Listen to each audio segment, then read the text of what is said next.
Siamo in esterno e esattamente sopra quella che sarà la terrazza pontile. Questa fase per la quale stiamo lavorando da oltre un anno si completerà nel giro di un paio di mesi e vedrà per la prima volta un accesso permanente pubblico alla riva del Rio da chi proviene dalla strada di via Pescheria. Qui sarà realizzata una terrazza in continuità con tutto il percorso che va sotto il ponte delle Pescherie fino alle Beccherie di Gio Romano, fino a fermarsi attualmente all'altezza di Piazza delle Poste, Piazza Martiri. Ebbene, poi in aggiunta, dove vedete i pali, sarà montato un pontile ligneo del tipo di quello che c'è anche a Porto Catena, fatto recentemente, e questo consentirà anche in futuro la navigazione turistica con la barca.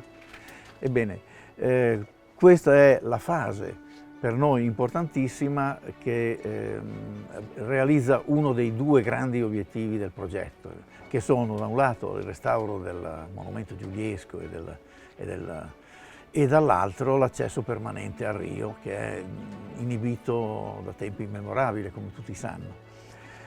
Questo in pochi mesi dovrebbe concludersi.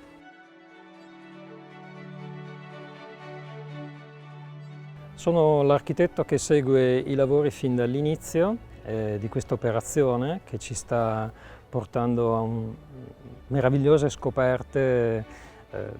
Stiamo scoprendo una complessità in questo edificio e una ricchezza che solo potevamo immaginare all'inizio dei lavori. Alle mie spalle un punto di vista, forse per la prima volta possiamo vederlo in questo modo, poiché siamo sostanzialmente nello spazio esterno, uno dei tre spazi principali che questa operazione va a collegare, quello che restituisce alla città più direttamente il suo contatto con l'acqua, e quindi la sua natura di città d'acqua viene restituita con tutta chiarezza in questo modo. Chi si trovasse a camminare sul ponte delle Pescherie normalmente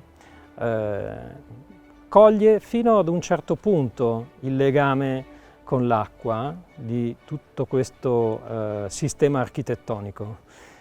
Da questa posizione invece si coglie perfettamente quanto l'edificio che abbiamo alle spalle non sia altro che un ponte abitato, una struttura sorta per il commercio in epoca, diciamo, rinascimentale, particolarmente complessa, un palinsesto, una continua riscrittura di edifici che, trasformandosi continuamente, ha prodotto questo edificio su un ponte.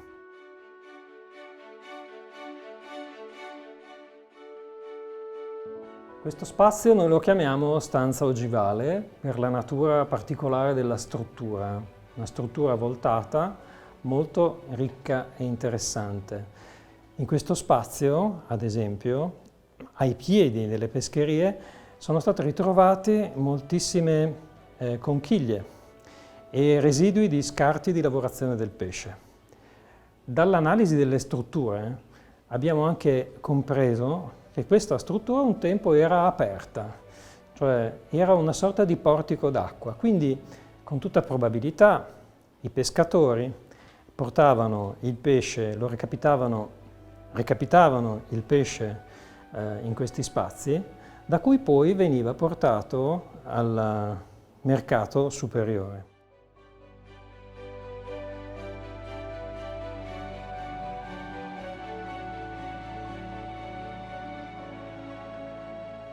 Siamo nel nucleo dell'intervento attuale, le scale e il futuro ascensore. Questo sarà l'ingresso al nostro centro. Alla mia sinistra la parete panoramica vetrata dell'ascensore e alle mie spalle una parete vetrata a doppia altezza con la porta principale d'ingresso. Alle mie spalle vedete il dispositivo di scala che noi abbiamo realizzato e che collega i tre livelli. Qui ci troviamo nella sala che noi chiamiamo delle Capriate, che è soprastante la loggia di Gio Romano. Come vedete è un ambiente originario con capriate del Cinquecento che noi dobbiamo accuratamente restaurare e che sarà poi la sede di manifestazioni e eventi culturali di eccellenza, quali concerti, conferenze e luogo di aggregazione per i giovani.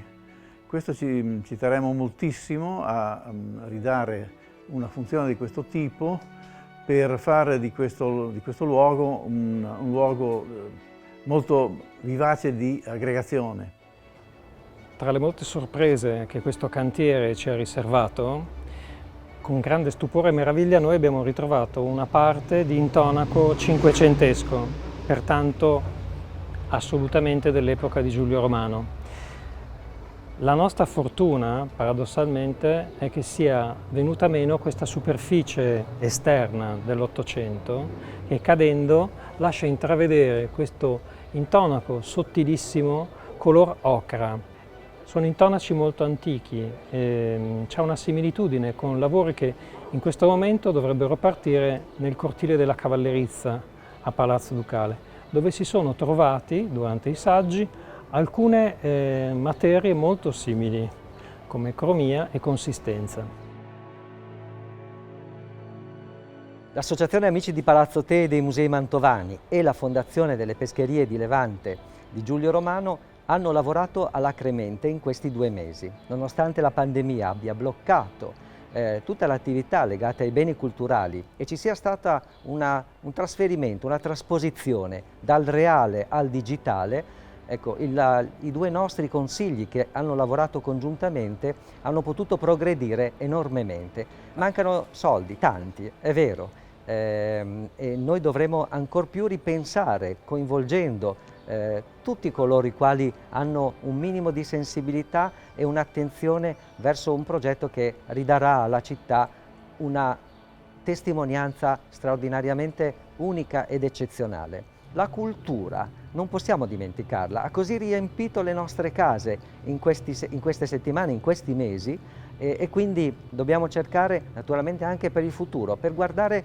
a ciò che rimarrà per sempre. E quindi l'appello è naturalmente per tutti coloro i quali amano la nostra città, amano Mantova e amano anche la storia di questo straordinario artista che si chiamava Giulio Pippi, detto Romano.